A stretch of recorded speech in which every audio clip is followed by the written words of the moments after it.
सीधे साधे मुतालिबात हैं कि प्राइमरी उस्ताद जो है ना, जब वो उसका भर्ती होता है तो वो 15 में किया जाए क्वालिफाई, क्योंकि उस अभी उनकी तालीम BA BSc है। बेसिक स्केल 15 और सीनियर असातिज़ा के लिए 16 और 17 अपग्रेडेशन में दिया जाए।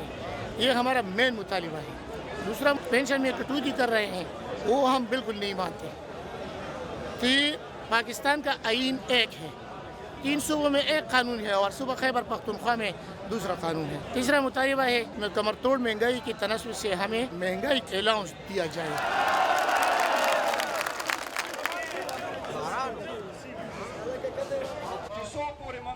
तो कल से तमाम सूबे के तमाम स्कूल उस वक्त तक बंद रहेंगे जब तक हमारे ये मुतालिबात मंजूर नहीं रहेंगे, और हम उस वक्त तक इधर बैठे रहेंगे, पेशावर ही में रहेंगे। इंशाल्लाह हम अपना हक और हम अपना नोटिफिकेशन अपने हाथों में लेकर जाएंगे इंशाल्लाह।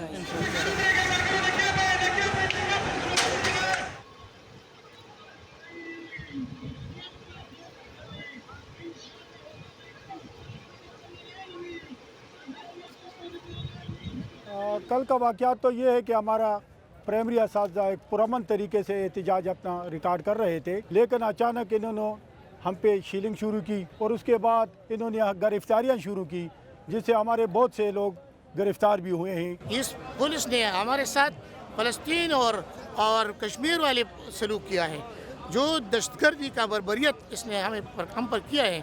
हमारे असातिज़ा को ज़ख्मी और हाथ पाँव को टूटकर अस्पतालों में दाखिल किया था, उसको अस्पतालों से उठाकर थानों में ले गए हैं। और मैं ये कहना चाहता हूँ इस मीडिया के ज़रिए कि तुमने जो जुल्म बर्पा किया है इसका नतीजा भी देखो, इस मुलाजिमीन की बद्दुआ की इंतज़ार भी करो। इंशाल्लाह बहुत जल्द इस KPK से तुम्हारा खात्मा होगा।